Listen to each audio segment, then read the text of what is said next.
you doing? I'm Good to see you again. It's good to see you again. Well, thank you so much for taking the time to meet with us today. We greatly appreciate your time. I've got like 10 minutes because there's some stuff blowing up out here that I've got to handle. My phone's killing me, so. And we will respect your time. Thanks. Hey, I saw a story in the Washington Post yesterday afternoon which really caught my eye about Ford. They're coming out with this new biometric system which is actually going to be integrated in the steering wheel and the seatbelt that's going to monitor heart rate and respiration, stress levels, and I know in the Wilmington market here that may be beneficial. What have you heard? What's your talk amongst your dealership? So why is this beneficial in Wilmington? Well, obviously the commuter traffic going back and forth into Philadelphia and Washington. Because it's so stressful around here, right? Yeah, it's true. I'll tell you what, I mean, Ford is just doing all kinds of innovating right now, right? I mean, their whole thing is technology, and they want consumers to believe that we are absolutely cutting edge in our product right now. And anything that we can do to distinguish ourselves, you're just going to see my manufacturer taking a lot of chances and trying some new stuff that's not out there before. So I'm excited about, what's going on with the company. Well, I was excited to read that, and although I knew that that's maybe a couple of years off, do you have any insights? Is that being launched soon? I don't know. Usually they'll launch those as concept cars at the auto shows, and then we get a better view of what's going on. But Ford's kept things kind of tight-lipped when it comes to the technology thing, even for the dealers. How do you get so much time to read over there? Aren't you guys making sales calls? We don't do that. Oh, all right. That's good. No, actually, just out talking with dealerships and staying up on cutting news and technology and That's good. That's different. reading all the information that we can find out. And it was also a text alert yesterday that came out from Automotive News. Wow. So I'm sure you heard about it yesterday afternoon as well. I just, I've got a third grade reading level, so it takes me a lot longer to cover that, but that's good. Anything you hear about Ford that I don't have time to digest quickly, you can give me a heads up, I appreciate it. Absolutely, not a problem. So with the issues that have been brought to light in the media with the problems with Sync, what have you been experiencing through your service department? It's interesting. They're not necessarily service issues. They're more of consumer gripes in regards to functionality. So it's not really anything, we did the reboot which is another version of the software on the vehicles, and everything's fine now. Prior to that, it wasn't something at the dealer level that we could modify or fix because it was literally a technology upgrade from software. But the fact of the matter is Ford is building cars that are more appealing to younger people, and younger people have a different expectation for technology because of what Apple's done. So I like the fact that Ford is listening to their customers because, if you work for General Motors, you don't spend a lot of time listening to your customers, and you take a bailout. I've heard that. Well, Bill, one of the things that we have a lot of resources at our company. That's not what I heard. Really, what you hear? You guys are losing resources. But We've got plenty, and one key thing that we have is information with regards to polk data. And polk, as you know, it's a market share report with specific data. And a couple of the things that stood out to me from a takeaway standpoint is obviously unit sales have increased over the past year. But a couple of the takeaways that I had is that the Ford brand seems to be decreasing, particularly in this market. Why is that happening? yeah, I have a question for you about it. So my last rep, brought up polk. Is it polk data old? What's old? Dated? No, it's a rolling. Not relevant? It's three-month average is February through April, and we'll have May here shortly.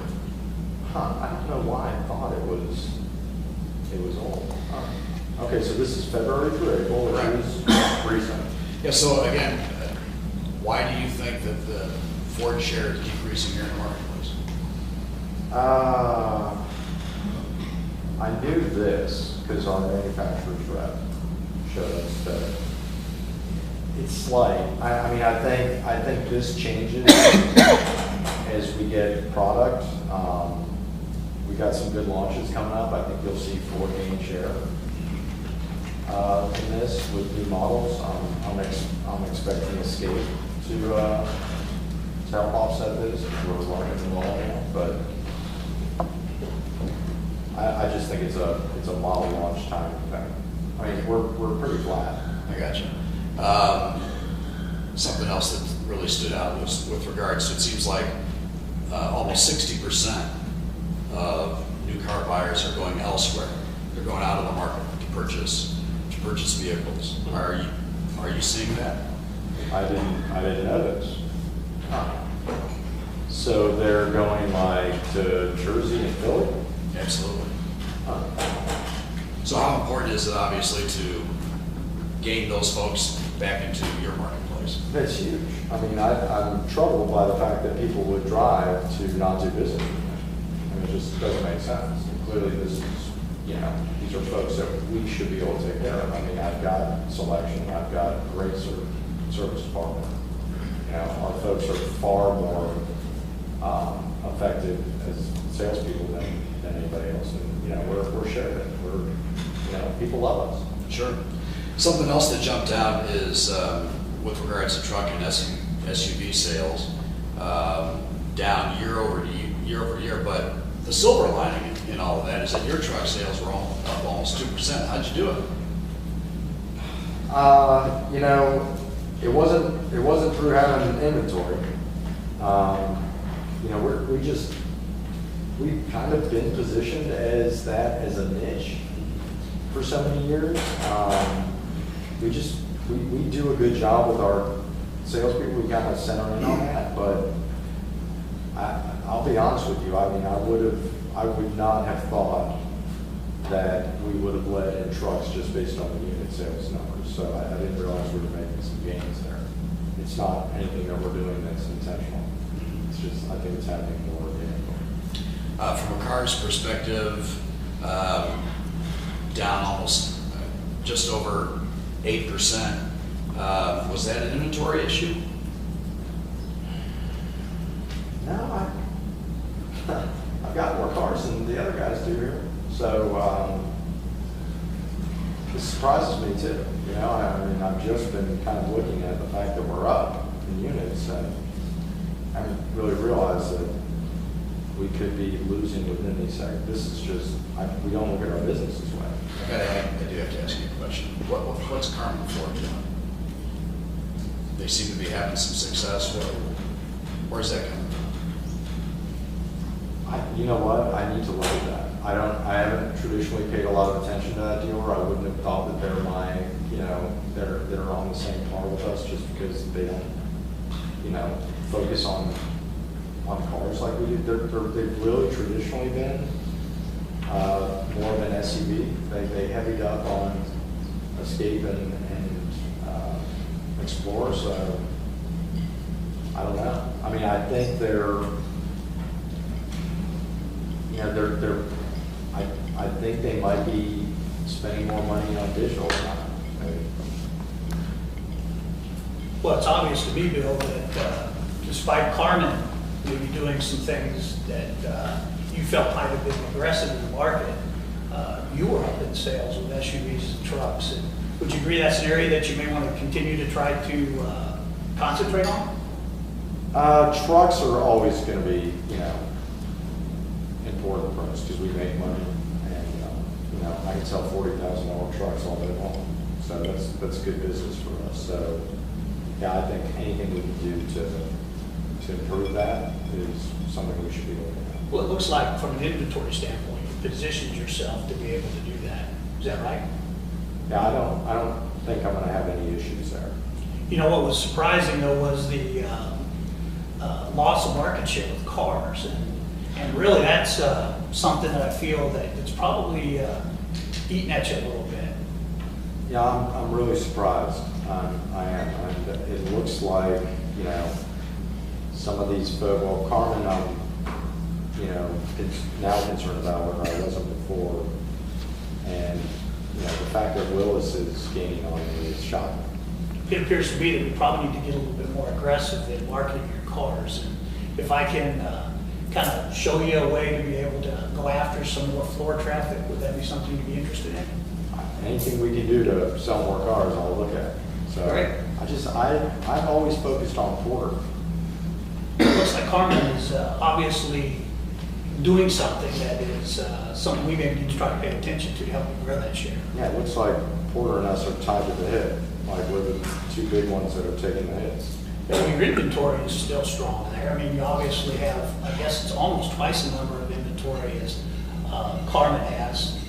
And Willis, and you've got almost 3 times the number that they've got. So you're obviously positioned to be able to take advantage of that, correct? Sorry, could you hold on? Sure. Uh-huh. Well, I don't care what the Philadelphia Inquirer says. No, we're not. No, I'm not doing, I don't care if the ads on Philly.com are free. Right. Yeah, tell them to swing by next week, I'll be here. All right, sorry.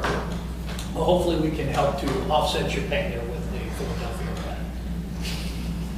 So, Bill, you mentioned, you want to start moving some of your cars. I know the new Fusion Hybrid is launching in September. What are your plans to take advantage of this launch?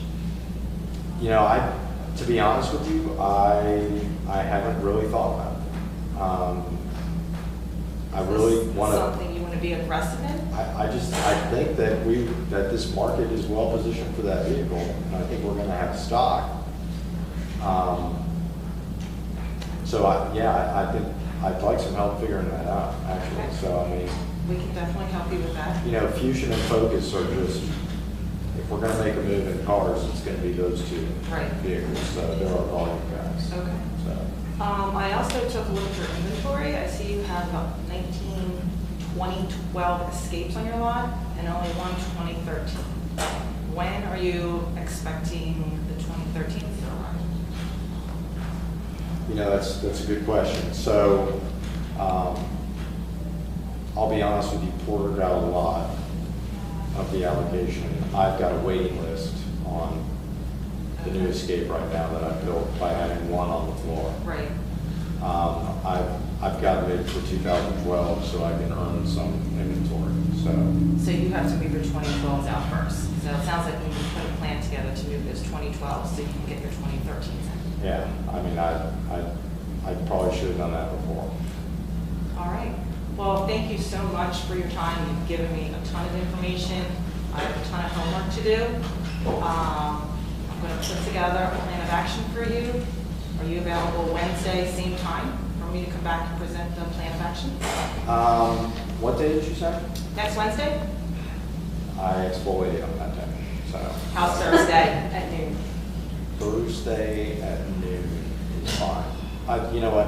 That's fine. Hey, will you do me a favor? Will you? So yes. Yes. Will you tell Howard Griffin to quit calling me? He I calls will. me all the time. He's like, "Hey, I heard you on the radio. When are you going to spend money with us?" And I'm like, "Howard, please. I don't have time for this." I'll tell him that. Okay. Thanks, girl.